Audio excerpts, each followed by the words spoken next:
End of the day Mustafizur Rahman সকল বিতর্কের অবসান ঘটিয়ে রেকর্ড ভেঙে চুরমার করে নামতার ফিজ বিক্রি হলেন 9,20,00,000। মুস্তাফিজুর রহমান 9,20,00,000 রুপিতে আইপিএল এ প্রথমবারের মতো কলকাতা নাইট রাইডার্সে ঠিকানা গেড়েছেন। কলকাতা নাইট রাইডার্সে আইপিএল এর মুস্তাফিজ যাবেন এরকম ডিসকাশনস গুলো আমার পেজটা একটু ঘুরে আসতে পারেন, আপনারা পাবেন। কারণ তাদের 13 জন ক্রিকেটারের ঘাটতি ছিল। ঘাটতি বলতে হচ্ছে 25 জনের যে কোটা, যেটা আসলে ফিল আপ করা যায়, সেই 25 জন পূরণ করতে যেহেতু আগে থেকে 12 জনকে ধরে রেখেছে, 13 জনের একটা গ্যাপ ছিল। বিদেশি ক্রিকেটার অ্যাটলিস্ট 6 জনকে তারা নিতেই পারতো। সেই জায়গায় মুস্তাফিজের জন্য তারা যেভাবে ড্রাইভ করেছে, যেভাবে অপর দুই কন্টেস্ট্যান্টকে পরাজিত করেছে, দিল্লি ক্যাপিটালস শুরুর দিকে ছিলেন, প্রথম বিডিংটা তারাই করেছিল, এবং তারপর চেন্নাই সুপার কিংসও চেষ্টা করেছিল ফিজের পেছনে। যেই চেন্নাই সুপার কিংস মুস্তাফিজকে বাংলাদেশকে অপমান করেছিল, তাদের হয়ে মুস্তাফিজ যখন আইপিএল এর আগের এডিশনটা খেললো, লাস্ট ডে পর্যন্ত যেদিন খেলেছিলেন হাইয়েস্ট উইকেট টেকার ছিল, এবং তারপরে এডিশনে মুস্তাফিজ আনসোল্ড থাকলেন, তাকে কেউ কিনলো না, তার দল চেন্নাইও কিনলো না। সেই মুস্তাফিজের পেছনে আজকে ঘোরার পরেও চেন্নাই সুপার কিংস শেষ পর্যন্ত জিততে পারে নাই। আজকে যদি দলগুলোর পকেটে টাকা থাকতো, তাহলে মুস্তাফিজের প্রাইস, ক্যামেরন গ্রিনকে নিয়ে আমরা আলোচনা করছি না, 25,20,00,000 রুপিতে তিনি বিক্রি হয়ে গেছেন। ওই কলকাতা নাইট রাইডার্স তাকে কিনেছে। আমরা পাঁচি রানার কথা বলছি না, 18 কোটি রুপিতে, সেটাও মুস্তাফিজের দল, কলকাতা নাইট রাইডার্স তাকে দলভুক্ত করেছে। আজকে হয়তো সেই রেকর্ডগুলোর কাছাকাছি বা দু একটা রেকর্ড ব্রেকও হয়ে যেতে পারতো। মুস্তাফিজের ব্যাপারে যেভাবে শেষ মুহূর্ত পর্যন্ত বিডিং চলছিল অন্তত 3 দলের মধ্যে। এর আগে মুস্তাফিজ 6 কোটি রুপিতে গত মৌসুমে মাত্র 3 ম্যাচ খেলার জন্য 6 কোটি রুপি তিনি পান নাই, দলভুক্ত হয়েছিলেন, এবং সেই আইপিএল এ মুস্তাফিজ 3 ম্যাচে 4 উইকেট পেয়েছিলেন, ইকোনমিক্যাল ছিলেন, উইকেট টেকার ছিলেন, কনভিন্সিং বল করেছিলেন, মোমেন্টাম শিফটিং এর ক্ষেত্রে একটা বড় রোল প্লে করেছিলেন, এবং সেই performance throughout the years Mustafiz যেভাবে পারফর্ম করেছেন, ডেথ ওভারে যেভাবে পারফর্ম করেন, IL-T20 তে রাইট নাও যেভাবে খেলছেন, আমি বারবার বলার চেষ্টা করেছি যে এবারের আইপিএল এর হটকেক হতে যাচ্ছেন Mustafiz. No one trusted me. 9,20,00,000 মানে বাংলা টাকায় এটা 12,36,00,000 টাকা। 12,36,00,000 মানে প্রায় 12.5 কোটি টাকায় বিক্রি হলেন। আগের রেকর্ডটাও ফিজের ছিল, তার আগের মাস্টারফি। বাংলাদেশের একজন ক্রিকেটার, যে বাংলাদেশের ক্রিকেটারদেরকে দলভুক্ত করা গেছে, পলিটিক্যাল রিজন সবসময় অনেক বেশি গুরুত্বপূর্ণ হয়ে দাঁড়িয়েছে। আইপিএল ক্রিকেটাররা খেলতে পারে না, যেতে পারে না, রিপ্লেসমেন্ট হিসেবে খেলতে পারে, এরকম একটা সিচুয়েশন তৈরি হয়েছে, যেখানটায় বাংলাদেশের সবসময় আইপিএল এ পোস্টার বয় হিসেবে শুধুমাত্র সাকিব আল হাসানকে পেয়েছি আমরা। সেই সাকিব যখন এবারে নিলামে নেই, প্রাথমিক তালিকায় থাকলেও পূর্ণাঙ্গ তালিকায় যখন তাকে রাখা হলো না, মুস্তাফিজ ছিলেন একমাত্র ভরসা। 9,20,00,000 রুপিতে কলকাতা নাইট রাইডার্সে মুস্তাফিজ যাওয়ার কারণে কয়েকটা দিক থেকে আমার কাছে মনে হয় বাঙালিরা খুশি হচ্ছে। প্রথমত হচ্ছে দিস টিম বিলংস দ্য বাঙালিস, এটা হচ্ছে বাঙালিদের দল। Kolkata Knight Riders is a team যেখানটায় বাংলাদেশের ওপার বাংলার বাঙালিরা ভয়াবহভাবে ইমোশনালি অ্যাটাচড থাকে। কলকাতা নাইট রাইডার্স, যেটা মাশরাফির একসময় ঠিকানা ছিল, সাকিব আল হাসানের ঠিকানা ছিল, এবার প্রথমবারের মতো দিল্লিতে খেলেছেন, আমরা দেখেছি চেন্নাইতে খেলেছেন, হায়দ্রাবাদে খেলেছেন, এবার প্রথমবারের মতো সেই মুস্তাফিজুর রহমান, এতগুলো দলে আইপিএল এ দাপিয়ে বেড়ানো মুস্তাফিজুর রহমান প্রথমবারের মতো কলকাতার হয়ে খেলছেন।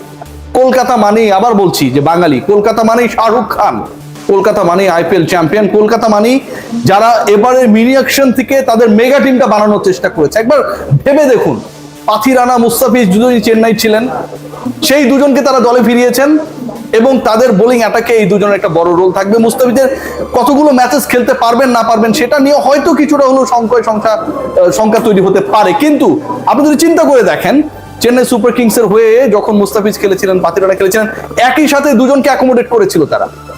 কলকাতার ইডেন গার্ডেন্সে কলকাতা তাদের ইনিশিয়াল ম্যাচেস গুলো 50% ম্যাচেস খেলবে, এবং ইডেন গার্ডেন্সের উইকেট, ক্যারেক্টার, এই টাইপের উইকেটে অ্যাপ্রোপ্রিয়েট বোলিং করতে পারে যে কজন ক্রিকেটার, সাকসেসফুল হবার সম্ভাবনা এগিয়ে থাকা যে কজন ক্রিকেটারকে আপনি কাউন্ট করবেন, have to count Mustafizur Rahman, আপনাকে কাউন্ট করতেই হবে। 4টা দল একজন ক্রিকেটারের পেছনে ছুটেছে, 2 কোটি রুপি থেকে সেটা 9,20,00,000 গিয়ে ঠেকেছে। ভাবতে পারেন, বাংলাদেশের আইপিএল ইতিহাসে কোনো ক্রিকেটারকে নিয়ে এরকম বিডিং কখনো হয় নাই, বাড়িয়ে বলছি না, বাংলাদেশে আইপিএল ইতিহাসে কোনো ক্রিকেটারকে নিয়ে এত দীর্ঘ সময়ের বিডিং হয় নাই, এতগুলো দলের বিডিং একসাথে হয় নাই।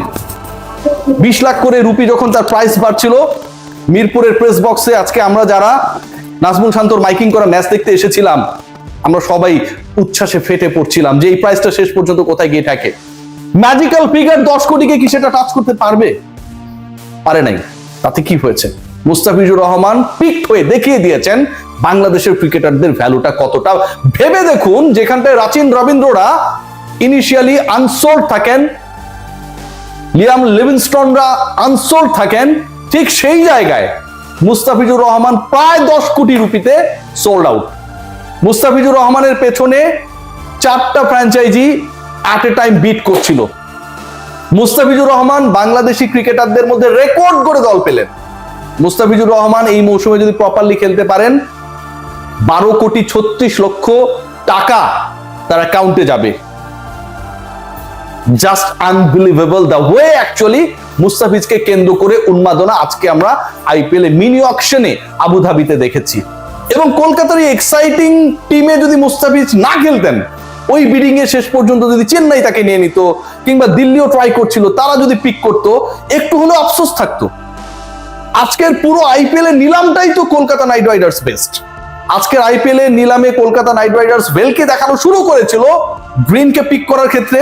2 কোটি ভিত্তি মূল্যের গ্রিনকে তারা শেষ পর্যন্ত পিক করেছে 25,20,00,000 রুপিতে।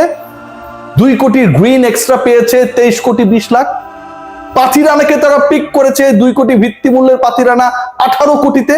মুস্তাফিজ 2 কোটি ভিত্তি মূল্যের, তাকে পিক করা হলো আরো প্রায় 7.5 crore rupee extra, 7,20,00,000 rupee extra. Bid করতে করতে প্রাইসটা গিয়ে ঠেকলো 9,20,00,000-এ। গত আইপিএল এ মুস্তাফিজের পারফরমেন্স আমার কাছে মনে হয় একটা মেগা রোল প্লে করেছে টু বি পিকড। এর বাইরে throughout the year Mustafiz যেভাবে পারফর্ম করেছে, এবং একই সাথে you have to count that the performance he has shown in the IL টি20s, ওখানটায় তিনি যেভাবে খেলছেন, ইকোনমিক্যাল থাকছেন। লাস্ট একটা পারফরমেন্স নিয়ে অনেক আলোচনা হচ্ছিল যে প্রথম 2 ম্যাচ শেষে 42টা বল করার সুযোগ পেয়েছিলেন, 24টা dots. So you need those kind of cricketer. Kolkata Knight Riders এর ম্যাচ যখন কলকাতার ইডেন গার্ডেন্সে মোটামুটি একটা বড় সংখ্যক ম্যাচ হবে, এবং সেই উইকেটে সেই মাঠের ক্যারেক্টার যতটুকু আমি দেখেছি সরাসরি গিয়ে, খুব যে অ্যালাউ করে প্লেয়ারদেরকে শর্টস খেলার ক্ষেত্রে তা না। আবার মুস্তাফিজের মতো slower cutter best bowler, slow and low উইকেটে পারফেক্ট বোলারদেরকে যতটা অ্যালাউ করে টু পিক উইকেটস, মুস্তাফিজুর রহমানের আজকে দল না পাবার কোনো রিজন ছিল না। একটাই রিজন ছিল যে মুস্তাফিজ যেহেতু ফুল সিজনটা খেলতে পারবেন না, as per the decision made by cricket operations of Bangladesh cricket board, that was the only concern. But finally